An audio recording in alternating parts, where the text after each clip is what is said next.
Chapter 11. No, this has to be a nightmare, Jenny thought. This person, this creature, can't be real. Then she realized it was a mask. It was someone in a monster mask with enormous rubber fangs, huge bloodshot eyes that popped out 2 inches from their bloody sockets, and long tangles of red vinyl hair that shot straight up in the air. "Don't worry, company's coming. I'll be there soon. Then the fun will really begin." Jenny reached into her jeans pocket for the piece of paper with the policeman's number on it. Where had she put it? She had written the number on a paper towel and put it, "Here it is." But would she have time to call? Would the police be able to get there in time before this creep, before he pulled off the mask? "Chuck!" Jenny screamed. "Chuck! How could you? Why?" "Gotcha," he called through the window glass. He tossed the hideous mask high in the air, and, laughing like a lunatic, leaped up after it. Then he did a cartwheel on the grass. Still laughing jubilantly over his triumphant joke, he walked back to the window and pressed his nose against the glass. Jenny's terror quickly turned to fury. She slammed the drapes shut and strode angrily to the front door, her hand still shaking as she turned the lock and pulled open the door. Chuck was waiting for her on the porch, grinning like he just won the World Series of practical jokes, turning the disgusting mask over and over in his hands. "I knew you'd come to the window," he laughed. "You should have seen your face." "Go away, you dork," Jenny screamed. "Get lost, I mean it." He didn't seem to hear her. Or maybe he didn't realize she was completely serious. "I gotcha. I really gotcha. Whoa, that was incredible." "You're not funny. You're sick. You scared me to death." She started to slam the door, but he shoved his foot into the opening. She felt a stab of renewed fear. He had moved so quickly, so deftly to block the door, as if he had done it before. She had the sudden realization that maybe he had come to harm her. Maybe he was the whispered voice on the phone. Maybe he was truly dangerous. She didn't really know him after all. No one did. "Move away, Chuck. I don't want to see you. You look cute when you're scared." Was he trying to make her more scared? "Go away. I really mean it. I'm furious at you. You're not funny. Stop smiling at me like that." The smile faded slowly. "Come on, Jenny." "No." "It's cold out here. Just let me come in for a few minutes." "No, go away." He gave her a pleading little boy look. "Please, I'll let you try on the mask." More high-pitched laughing. He really thought he was a riot. "I'm serious, Chuck. Move your foot. I don't want to see you. You had no right to scare me like that." He finally began to realize that she meant what she said. He let the mask fall to the porch floor and shrugged. "Sorry." "Apology not accepted," she said, pushing on the door. "Good night." "You're right, Jenny. It was stupid. I don't know what I was thinking of. I just wanted to surprise you, I guess." "Surprise me? Well, you did a great job, Ace." A cold burst of wind caught them both by surprise. They heard a crash somewhere down the street, a garbage can being knocked over, the lid rattling down the street. "I'm really freezing, Jenny." He wrapped his arms around himself. She saw for the first time that he had no coat, only a gray sweatshirt. He looked really cold and really apologetic, and really cute hugging himself like that, his eyes pleading with her like a little boy begging for a cookie. "Can I come in?" "I guess. Just for a second. Hurry." She backed away, and he eagerly stepped into the narrow hallway, shivering, still hugging himself. "You can't stay long. The Hagans may be home soon. Mr. Hagan is so nervous. He'd kill me if he found a boy in here with me." He followed her into the living room. "Wow, what a dump." "They're planning to redo it all. They just moved in." "This place is huge. Great place to party." She spun around angrily. "Stop talking like that. This is my job." He looked hurt. "Sorry. I'm sorry. Sorry."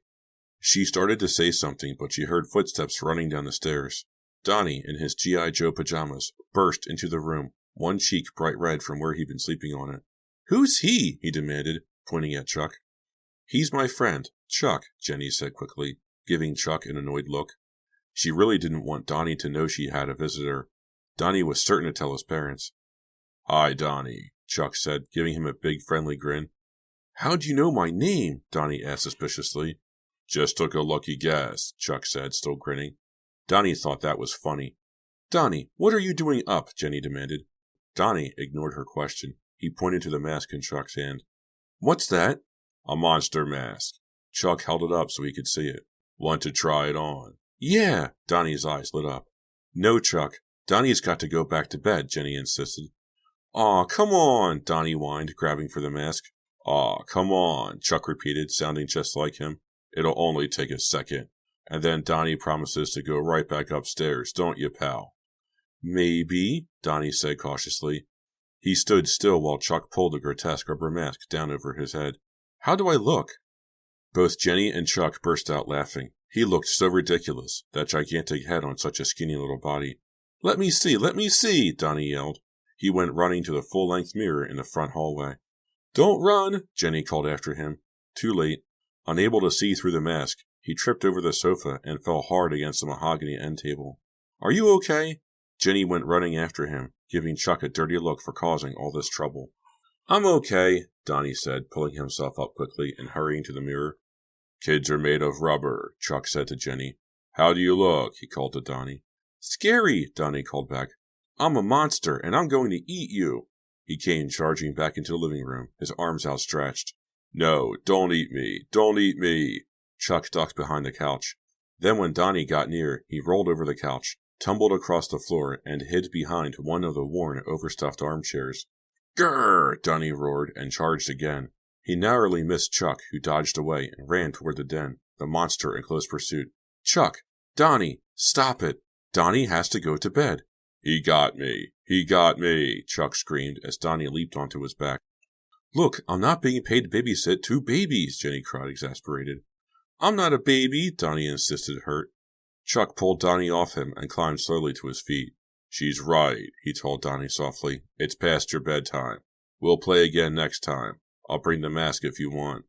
There won't be a next time, Jenny said flatly. Aw, you're mean, Donnie told her. You heard him, Chuck agreed, laughing. Bring him next time, Donnie told her. Yeah, bring me next time. Chuck, stop it. Come on, Donnie. I don't want to have to give your mom and dad a bad report. Back up to bed. Only if he tucks me in, Donnie said, pointing at Chuck.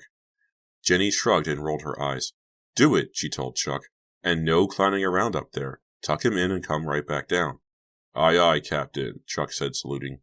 He pulled off the mask and tossed it to the floor. Then, taking Donnie's hand, he led him up the stairs. Jenny went to the den, and, with a weary sigh, sank into the big white leather armchair. She yawned. All of the tension must be making her tired, she thought. Chuck certainly was great with Donnie. The two of them just hit it off immediately. That's because Chuck is a big kid himself, playing that stupid practical joke with the mask. Why did he do that? Did he really think I'd find it funny, or was he trying to scare me to death? You look so cute when you're scared, he had said. What a sick thing to say. She heard Chuck's footsteps in the living room. I'm here in the den, she called to him. He appeared in the doorway and slid beside her into the big armchair, putting his arm around her shoulder. Stop, she protested. He snuggled against her. I just want to apologize, he said softly in her ear. That was stupid of me. I'm really sorry. He pressed his face against her cheek. He kissed her. She turned her lips to his. She gave in to the kiss. Then, with a little cry, she pulled away. She decided she had to ask. She had to ask about the phone calls. She had to know. She would never be able to trust him, never be comfortable with him, never be able to relax with him, to really believe in him, to really believe they could be a couple, unless she knew. She stood up and walked to the desk. He looked very hurt. What's wrong? He asked, that little boy look again. I have to ask you something, she said, leaning back against the desk, looking away from him, looking at the bookshelves instead. What? Why do you look so grim? I said I was sorry about the mask. It's not the mask. I have to ask you about something else. I hope you understand. I just have to ask. He shrugged. Okay, I'll understand. Ask me anything. He forced a smile, but he looked very nervous. Someone has called me, here at the Hagans. She turned and stared into his eyes. Was it you? His face turned bright red. He opened his mouth, but no sound came out. Yes, he finally managed to whisper. Yes, I'm sorry, Jenny. It was me. Chapter 12. Her eyes burned into his. He looked down at the dark floor. His face grew even redder. He looks like a ripe tomato, Jenny thought. Her thoughts bounced around in her head as she tried to decide what to do now. He had admitted it. He had confessed. He was sick. He may be dangerous. She had to get him out of there, away from her, away from Donnie. She could still feel his mouth on hers, still taste him on her lips. How could I have kissed him? How could I have actually liked someone who made those disgusting calls to me? How awful. How tragic. How scary. Chuck must be out of control. Sometimes he can hold himself in and be a funny, likable, good-natured guy. Other times his other side comes out. His sick side. His evil side. What should she do now? I was going to tell you, he said. His voice cracked.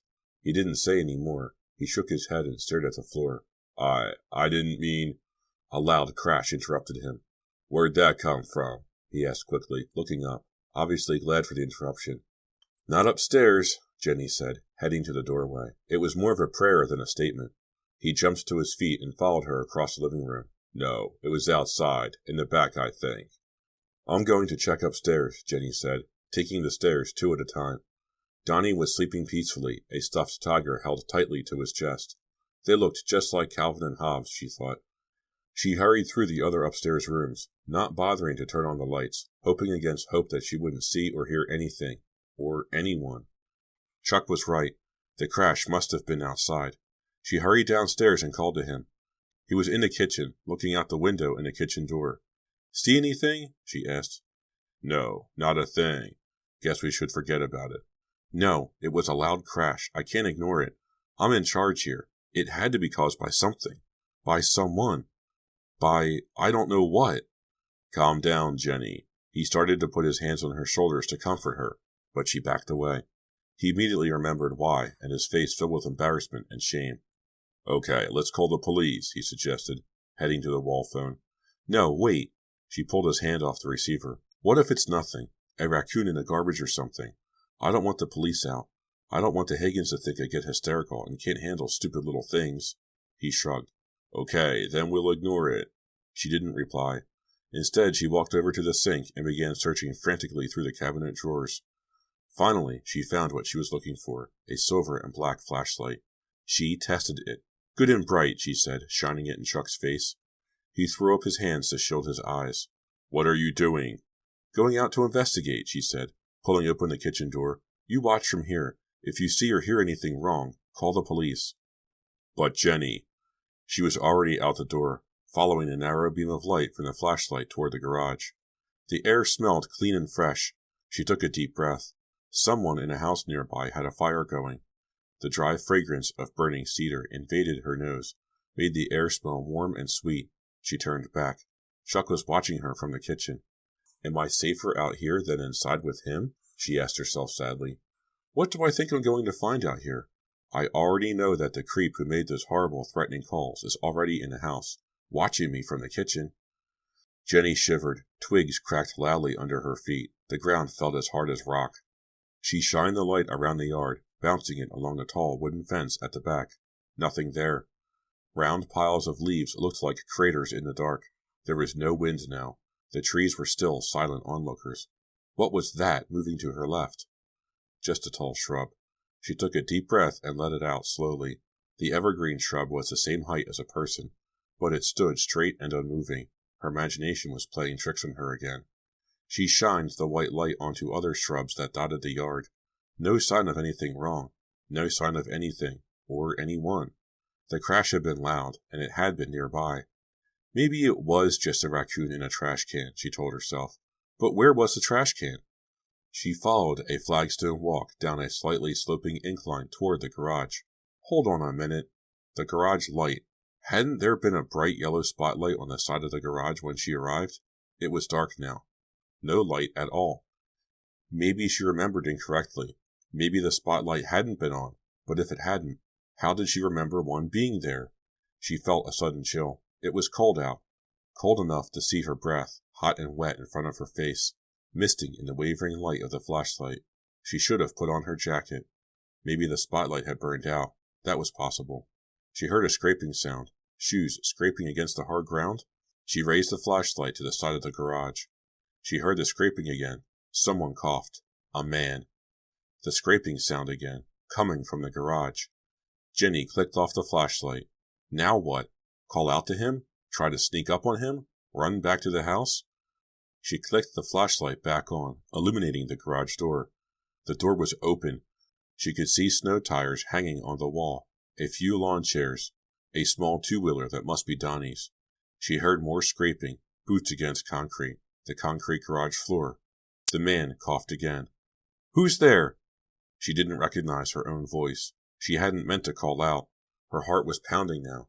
She struggled to keep the light steady. "Who's there?" she repeated louder. A man stepped into the circle of light. "Sorry, hope I didn't frighten you." He smiled at her. It was Willers, the next-door neighbor. He was wearing the same plaid lumberjack shirt.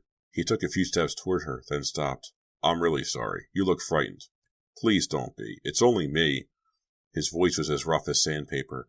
The way he kept insisting that Jenny shouldn't be frightened scared her even more. "What are you doing back here, Mr. Willers?" she managed to say. "I thought I saw a prowler, back here in the Hagen's yard. I wanted to make sure that—" "The prowler story again." Willers didn't make it sound too believable. "But what was that crash?" Jenny interrupted him impatiently, keeping the light on Willers' dark, stubbled face. "Crash? Oh, I tripped over Hagen's firewood pile, sent the logs crashing." He pointed to the logs by the garage wall. They were scattered in disarray. "I'll pick them up for him in the morning." "But you have no flashlight. You came out here without a light? Without anything?" Willers smiled a crooked smile, a smile that seemed to admit he had been caught lying. "I wanted to sneak up on the guy," he said. "You know, take him by surprise." Suddenly, the smile faded. "Are you all alone in there?" he asked, his dark eyes searching for something in hers. The question caught Jenny off guard. The way he said it, the rumble of his rough voice, sounded just like the whisperer on the phone. But Chuck had already confessed. Chuck was the whisperer on the phone. "No," Jenny told him. "I'm not alone. A friend came over to keep me company." "I see," Willers said, scratching his black stubbly beard. "I wondered about the car parked out front." What a snoop, Jenny thought. Does he spend all of his time watching the Hagen's house? They stood staring at each other for a while. Jenny couldn't think of anything else to say. She shivered, almost dropping the flashlight. "You'd better get inside," Willers said. "You'll catch your death." Why did he say it that way? Was it some kind of threat?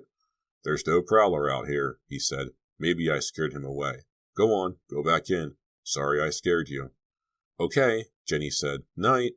She watched him walk away until he disappeared into the trees at the right of the yard. By the time she got back to the kitchen, she was trembling all over. "You poor thing," Chuck said, taking her hands in his and rubbing them to warm them. "You were so brave. Come here. Let me warm you up." She pulled away from him again. "No, Chuck. Let go." "Jenny, that man out there." "Just a neighbor. He accidentally knocked over the woodpile. That was the crash. Now I think you better go." "But I want to." "No, I think you should just go. I don't think we have anything to talk about." "Yes, we do," he said, suddenly sounding more forceful, as if he had just made up his mind about something. He pulled out a tall kitchen stool and climbed onto it. "I'm not leaving until you listen to me." "I told you, Chuck, there's nothing more to say." "But I want to explain, Jenny, about calling you. I know it wasn't right. I know there's no excuse for it. But I want to explain. Then I'll go. I promise." She leaned back against the counter and closed her eyes. "Okay, explain." "Saturday night, I got the Hagen's phone number from your mother." "I know." "I was just going to call and say hi. You know, just talk. Nothing important. I thought maybe you were bored here all by yourself and we could talk. We could get to know each other better." "Chuck, really?" "Jenny, please, don't interrupt. This is really hard for me." It's true, he really did look as if he were suffering. He had his hands so tightly clamped onto the back of the stool that his knuckles were white. His eyes kept darting back and forth. His chin was trembling as he talked. "Sorry. Go on," Jenny said. "Okay, I was really nervous about calling you. I'd never called you before. And you probably won't believe this, but I'm really very shy. All my joking and clowning around, I guess that's kind of a cover-up. I just do that because I'm nervous a lot of the time around people. I get scared that they'll think I'm weird or they won't like me or something." He was fidgeting on a kitchen stool. He wiped his sweaty hands off on his jeans legs. "So it isn't easy for me to call a girl, especially a girl I like a lot, like you. But I called you anyway. It took me over an hour to work up the courage to call. Do you believe that?" "I'm sorry," Jenny said. "And when you picked up the phone, I guess I just panicked. I completely forgot what I was going to say. I started breathing real heavy. I felt weird, paralyzed, almost like I was going to faint or something. I wanted to talk to you, but I couldn't make a sound. It was so stupid. I heard you saying hello, hello, and I was just too panicked to talk, so I hung up. After I calmed down, I felt ridiculous, and I realized you probably thought it was some kind of a nut or a joker calling. All I could hear was breathing, Jenny said. I thought it was a creep who calls girls up and breathes at them. I'm really sorry. I was going to tell you on Sunday at the mall what had happened, but it was too embarrassing. I just wanted to forget about it.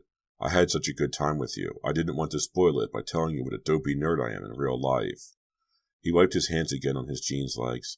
He was staring down at the linoleum floor, but he looked really relieved, as if he had gotten a great weight off his chest. Go on, Jenny said. He looked up, confused. What? Go on. Tell me about the rest of the calls. What? What calls? That was it. What do you mean, Chuck? I want to hear your explanation for the rest. Jenny, there is no rest. I only made one call. It was such a disaster. Do you think I'd call back? But I got other calls. Someone whispering threats, threatening to come here, asking if I was all alone. Huh? Saturday night, and tonight. Jenny, that's horrible, and you thought I made them. No, I mean, I didn't know. When you said you were the one, I only called once. You've got to believe me. He looked at her. You do believe me, don't you? She ran to him in reply.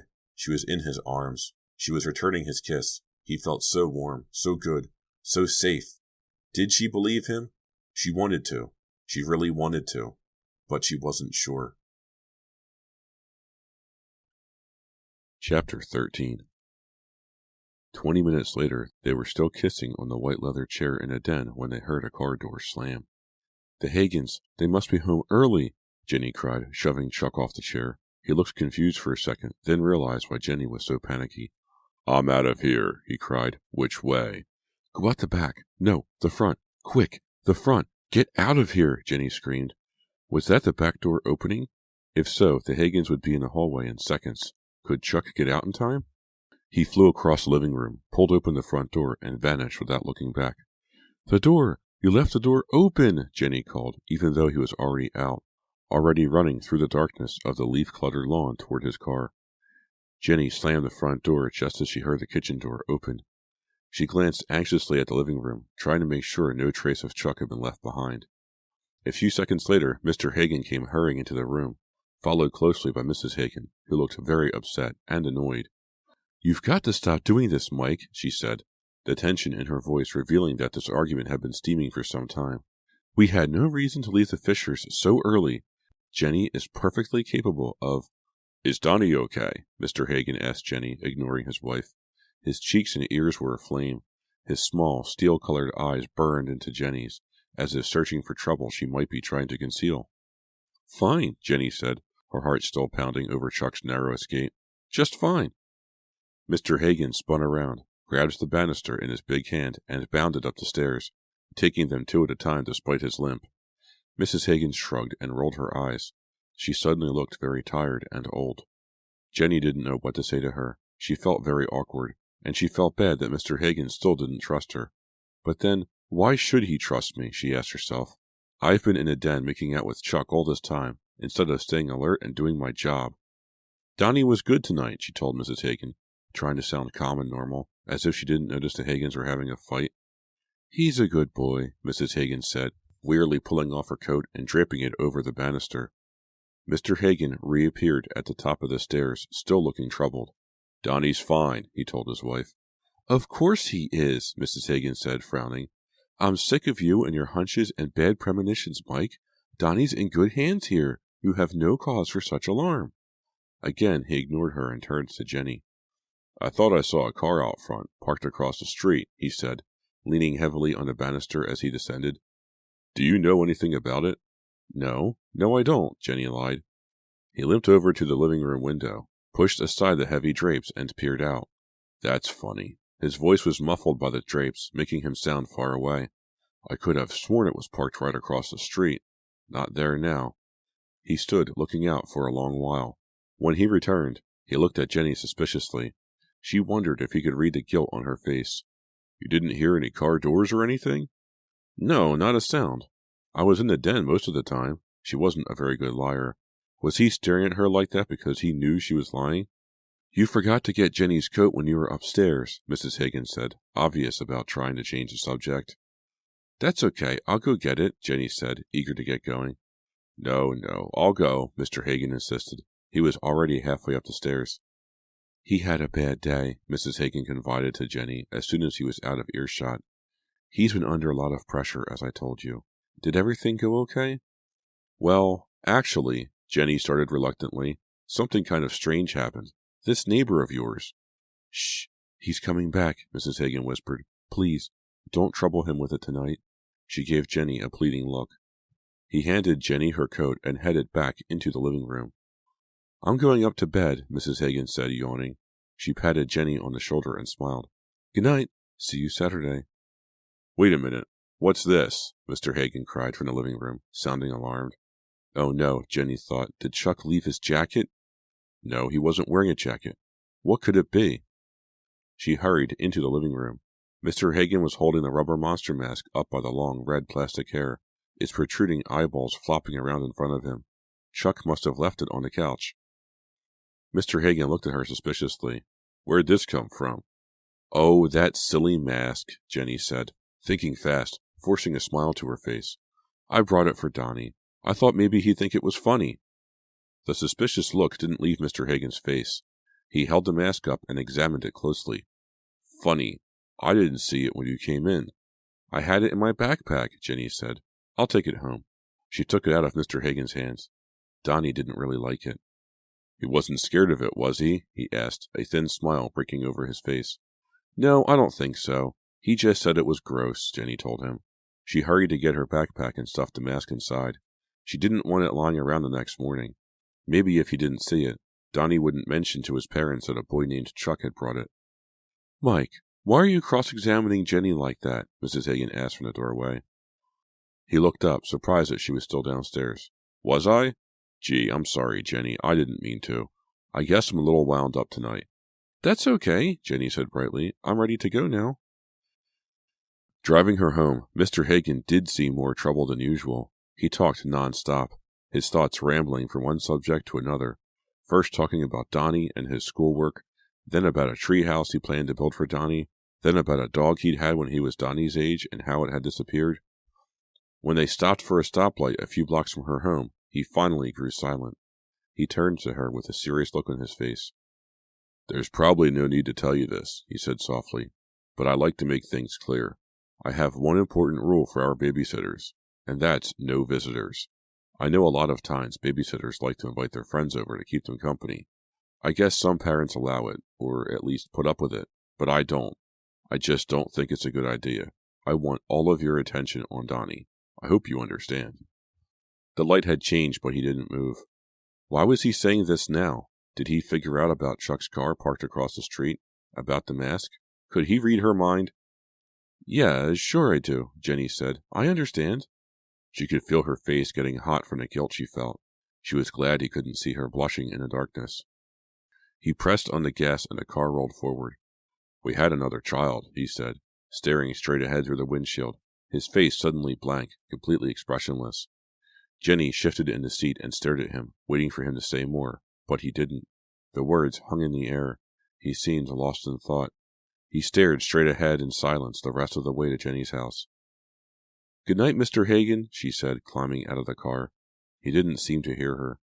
She slammed the door and watched him drive away, still staring straight ahead.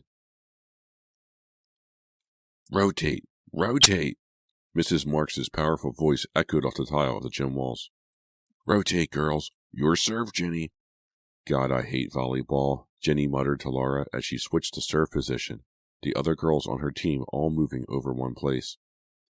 Here's a tip that might help you, Laura told her, leaning forward to catch her breath, her hands resting above her knees. What's that? Jenny asked. Try to get it over the net this time. A few girls laughed.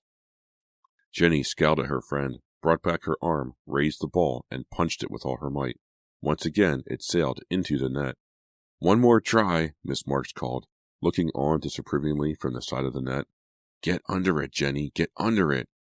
I wish you'd get under it, Jenny muttered under her breath. What? Miss Marks called. I said I'll try, Jenny told her. She raised the ball and brought her fist up hard and fast, This time, the ball sailed under the net. "Serve goes to the Blues. Rotate. Rotate!" Miss Marks shouted. Jenny kicked at the floor, feeling like a fool and a failure. She looked up and caught Laura laughing at her. "Well, you're certainly hostile today," she said. "What's your problem?" The ball came flying up over the net. Jenny tipped it straight up in the air. Sarah Robbins leaped and batted it over to the other side. "Oh, I don't know," Laura said, slapping the ball easily over the net. "I guess I'm in a bad mood because I broke up with Bob Tanner last night." "What?" "Rotate! Rotate!" "Laura, are you serious?" "Oh!" The ball bounced off Jenny's chest. Her breath shot out like a balloon popping. She uttered a strangled protest and dropped to the gym floor. The lights seemed to flicker and flash. She tried to get up, but she was too dizzy.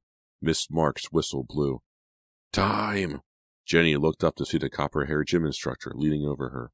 "You're okay, Jenny. You just had the wind knocked out." "If I had the wind knocked out, how can I be okay?" Jenny thought, but she didn't say anything. She wasn't sure she could talk.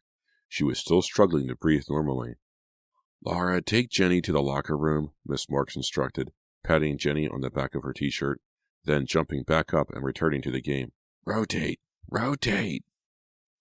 Miss Marks' voice reverberated over the ringing in Jenny's ears as Laura led her slowly away.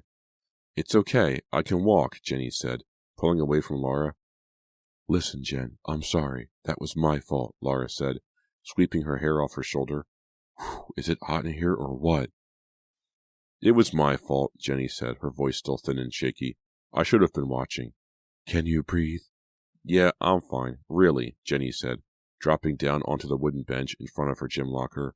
"I feel a little light, that's all. You know, kind of feathery, but I'll be okay."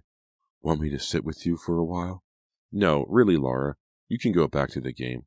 I'm just going to catch my breath. Then I'll take a shower." "Okay. See you later, Jen." "Hey, Laura. Sorry about you and Bob." "Way it goes," Laura said, shrugging her tiny shoulders and vanishing out the locker room door. Jenny felt very dizzy. She leaned forward, elbows on her thighs, resting her head in her hands. After a while, the dizziness passed. Her head felt better, but her stomach felt as if it had a huge rock inside it. She opened her locker door and reached for her bag to get a tissue. Inside the bag, her hand came upon a folded-up sheet of yellow notebook paper. She pulled it out. She didn't remember putting it in there. She unfolded the sheet of paper. It appeared to be some kind of a note. As she read it, she began to get dizzy again. "Hi, babes. All alone in that big old house? Don't worry. Company's coming." The bag fell out of her lap, spilling her hairbrush and mirror and several other items onto the concrete floor. She didn't notice. Her head was spinning. Her stomach ached. She read the note again. Again. The big block letters, printed so neatly, so carefully, seemed to jump off the yellow page at her. "Company's coming. Don't worry. Company's coming." Who wrote it? Who folded it up and shoved it into her bag? The phone caller and the note writer had to be the same person. But who? Who could have gotten to her bag? Her heart skipped a beat as she mouthed the name of the only person who had been close enough to her bag last night to slip the note in. Chuck.